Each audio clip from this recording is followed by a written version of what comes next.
akkuma beekamu waggoota 7 darban mootummaan misoomaa gama misooma magaalatiin hojiiwwan jajjaboo fakkeenyummaa qaban hojjetaa turuun ni yaadatama.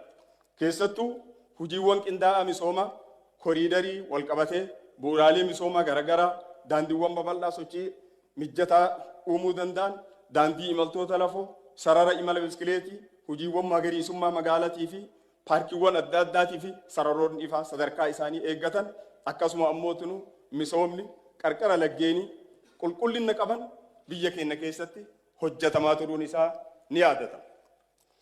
Hojiiwwan yeroo muraasa keessatti hojjetaman kun hedduu kan dinqisiifatamanii fi kanaan immootinu jijjiiramni አዲስ አበባ ውስጥ የታዩ ለውጦች ዋና ማሳያ ብቻም ሳይሆን እስካሁን የት እንደነበርነው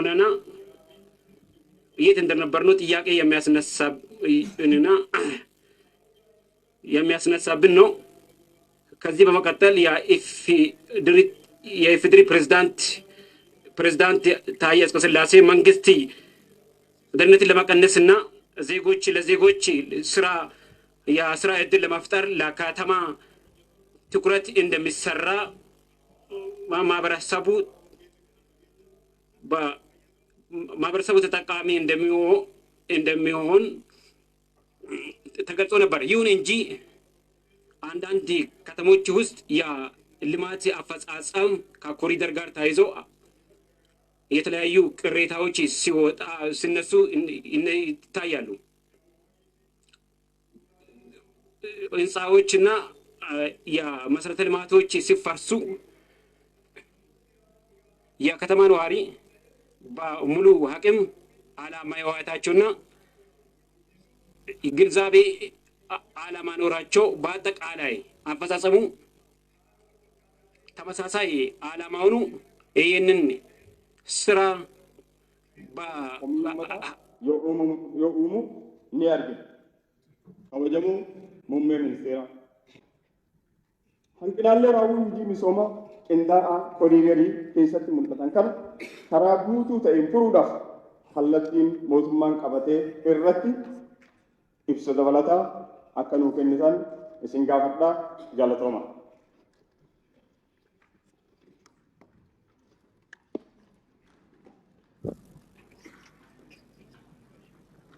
እናመሰግናለን።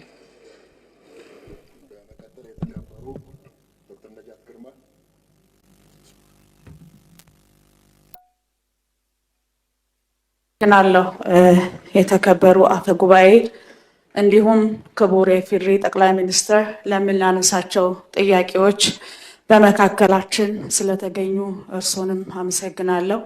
ሀገራችን ከገጠሟት በርካታ ውጣ ውረዶች ውስጥ ዘርፈ ብዙ ችግሮቿን ለመፍታት ወደ ተጨባጩ ብልጽግና ጉዞ የሚወስዷትን ታላላቅ ፕሮጀክቶች የጀመረችበት ከውጭና ከውስጥ ብዙሃንን ያስደመመው ህዳሴ ግድባችን የተጠናቀቀበት ሁኔታ የእርሱ ታላቅ የመሪነት ጥበብና የአመራር ቁርጠኝነት ምስጋና ይገባዎታል እያልኩ ከእርሶና ከኢትዮጵያ ሕዝብ ጋር ፈጣሪ እንዲሆን ምኞቴን እያቀረብኩ ወደ ጥያቄ እገባለሁ።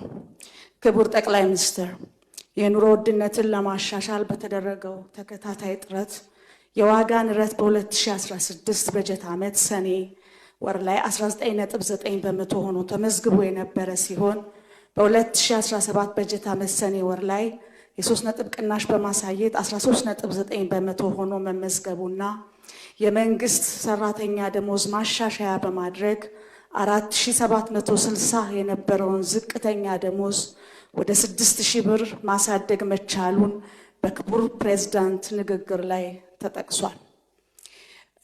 በመንግስት በኩል ለመንግስት ሰራተኞች የደሞዝ ጭማሪ መደረጉ የሚበረታታና የሚመሰገን ነው። ነገር ግን ክቡር ጠቅላይ ሚኒስትር፣ የደሞዝ ጭማሪ መነሻ በማድረግ ያለ በቂ ምክንያት በመሰረታዊ ሸቀጦች ላይ በቤት ኪራይ ላይ ያለ አግባብ ዋጋ የሚጨምሩ ስግብግብ አካላት በመኖራቸው በዝቅተኛ የኑሮ ደረጃ ላይ የሚገኙ አነስተኛ ገቢ ያላቸው የህብረተሰብ ክፍሎች ዛሬም በኑሮ ውድነት እየተጎዱ ናቸው። ክቡር ጠቅላይ ሚኒስትር፣ የኑሮ ውድነትን በዘላቂነት ለመፍታትና ህገወጦችንም በተከታታይነት ከመቆጣጠርና እርምጃ ከመውሰድ አንጻር እየተሰሩ ያሉ ተግባራት ላይ ማብራሪያ ቢሰጥ። አመሰግናለሁ። እናመሰግናለን። በመቀጠል የተከበሩ ዶክተር አብርሃም በርታ። አመሰግናለሁ። የተከበሩ አፈ ጉባኤ፣ ለምናነሳቸው ጥያቄዎች ምላሽና ማብራሪያ ለመስጠት ጠቅላይ ሚኒስትራችን በመካከላችን ስለተገኙ አመሰግናለሁ። ጥያቄ እንደሚከተለው አቀርባለሁ።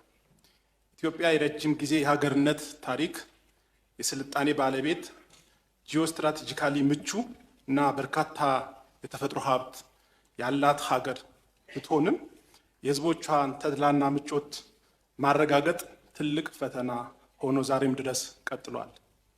ያሉትን የሀገራችን ተግዳሮቶች ለመለወጥ ብዙ ጥረቶች ቢደረጉም የተገኙት እድሎችና አጋጣሚዎች በጊዜው ባለመጠቀማችን በድህነት፣ በችግር እና በጦርነት አዙሪት ሰለባ እንድንቆይ አድርጎናል። በመሆኑም ዓለም በኢኮኖሚ፣ በዲሞክራሲ፣ በልማት፣ በቴክኖሎጂ፣ በመልካም አስተዳደር እና በሌሎች ሴክተሮች ርቆን ሄደዋል።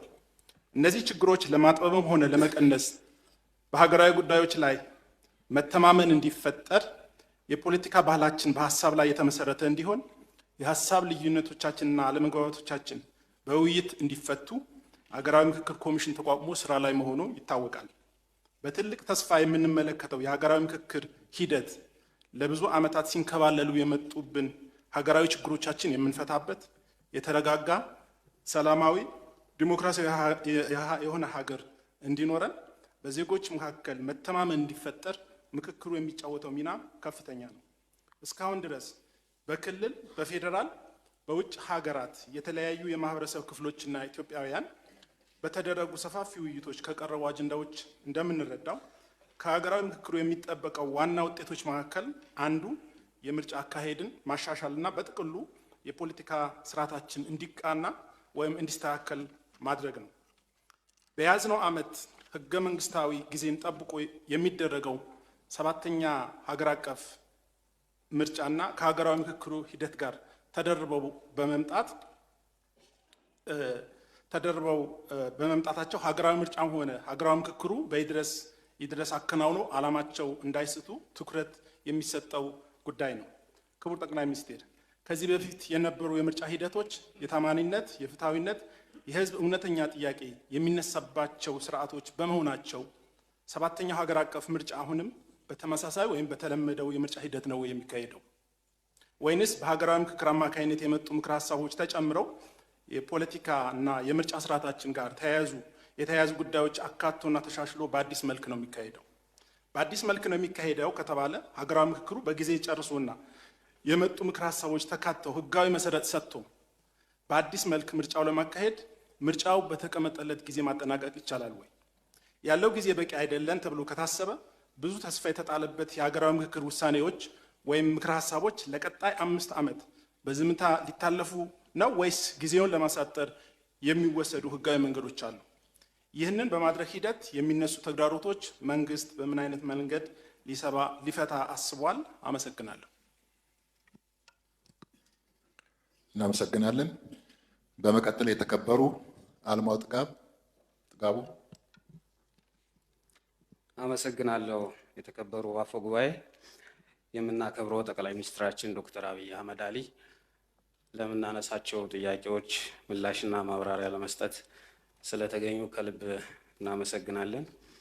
ወደ ጥያቄው ቀጥታ ከመግባቴ በፊት በቅርብ ሀገራችን በአምራች ዘርፍ ከምትሰራቸው እጅግ አስደናቂ ስራዎች መካከል የቦሌ ለሚ ልዩ ኢንዱስትሪ ዞን እና የኤምጂ ሆልዲንግ ላይ የተሰሩ ስራዎችን የማየት እድል ስለነበረን እዛ ላይ ያየናቸውን ስራዎች በጥቂቱ ማንሳት ፈልጋለሁ። በዋናነት የአምራቹ ዘርፍ ለኢኮኖሚ ሉዓላዊነታችን ወሳኝ ዘርፍ መሆኑን ያየንበት፣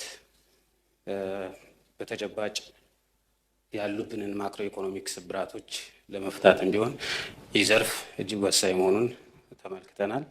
ለአብነት በአንድ ፋብሪካ ከ7000 በላይ ወጣት ወገኖቻችን የስራ እድል ተፈጥሮላቸው ለሀገርም ከፍተኛ የውጭ ምንዛሬ እያመነጨ እንዳለ በእውቀት ሽግግርም ዘርፍ በርካታ የሚያስመፉ ስራዎችን ታዝበናል እና እሱን አለመናገር ንፉግነት ስለሚሆን እሱ ለመጀመር ነው።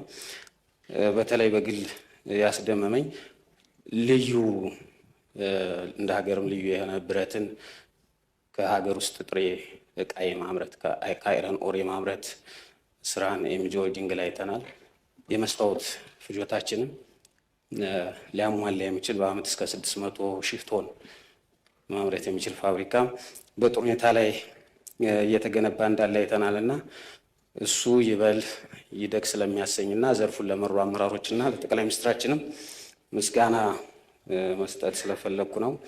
ወደ ጥያቄ ለመግባት በክቡር ፕሬዚዳንታችን ንግግር ላይ በያዝነው ዓመት በሀገራችን የሚካሄደው 7ኛው ሀገራዊ ምርጫ ፍትሐዊ፣ ሰላማዊ፣ ዲሞክራሲያዊና በኢትዮጵያውያን ዘንድ ታማኝነት ያለው ሆኖ እንዲካሄድ መንግስት ትኩረት ሰጥቶ የራሱን ድርሻ እንደሚወጣ ተመላክቷል።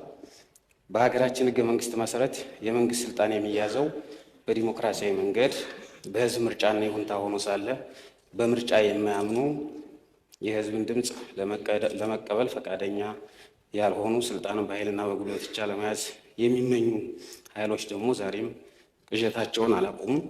በተለያዩ የማህበራዊ ሚዲያ አማራጮች የህዝብ አመፅ ለመቀስቀስ የሚንቀሳቀሱና ኋላ ቀር የፖለቲካ አስተሳሰብ ያላቸው ጽንፈኛ አካላት ምርጫ እንደማይካሄድ እና አስቻይ ሁኔታ እንደሌለ አስመስለው እየቀሰቀሱ ይገኛሉ። ክቡር ጠቅላይ ሚኒስትር የቀጣዩ ምርጫ በክቡር ፕሬዚዳንቱ ንግግር እንደተጠቀሰው ሰላማዊ፣ ተአማኒና ፍትሐዊ እንዲሆን በመንግስት በኩል ምን እየተሰራ ይገኛል? ከባለድርሻ አካላትስ ምን ይጠበቃል?